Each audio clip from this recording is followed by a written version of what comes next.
সম্পূর্ণ ভিডিওটা দেখবেন শিবশ্যামা মায়ের ভক্তরা। দেখুন, আমি যে বলেছিলাম তোমার ছেলে মারা গেছে তোমার কর্মের ফলে, এই কথাটা বলেছিলাম, আর তো কোনো কথা নেই। দেখো উনি নিজের মুখে কি বলছেন, দেখো। খুবই অসুস্থ, কোনো আন্দোলনে যেতে পারি না। ওনার ছেলের কথা বলছে। সবাইকে দেখছি আর ঈশ্বরের কাছে, মায়ের কাছে কামনা করছি মমতা দিদি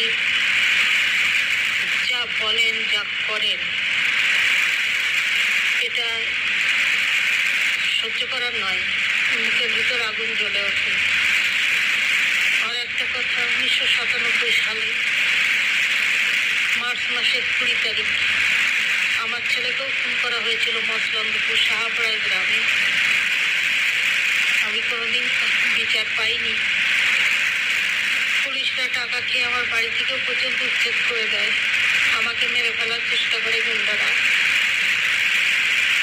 আজও আমি সেই মা সন্তান হারিয়ে আসন দিয়ে বসে আছি অসুস্থ অবস্থায়। আজ আমি ডিপ্রেশন হয়ে গেছে। আমার ছেলে 17 বছর স্কুলে পড়তো, কি দোষ ছিল তার? তাকে মেরে ফেলা হলো। পাইনি তখন মমতা দিদি রেলমন্ত্রী ছিলেন।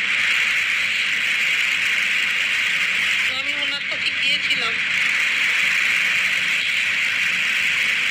কিন্তু কোনো বিচার আমি পাইনি।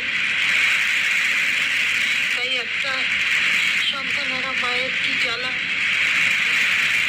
সেটা আমি বুঝি। আমি চাই বুঝতে পারছো? এই কথাগুলো উনি নিজের মুখে বলেছেন তো, যে ওনার ছেলেটা মারা গেছে।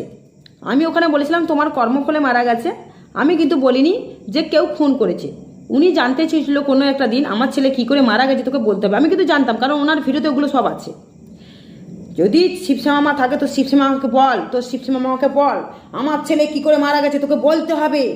এই ধুনোকে কি, এই ধুনো ভণ্ড, এই ধুনো, এই ধুনো পেতনি, এই ধুনো ডেমনি, কত কত ভাষা দিয়ে এই বয়স্ক মহিলা বলছে। তাহলে বলো, এনার মুখে পুরো সাদা সাদা পুরো হয়ে গেছে। আমি ছবি তুলে ধরতে চাই না, এই মুখ টুক সব বলছি না, 65-70 বছর বয়স হয়ে গেছে গো।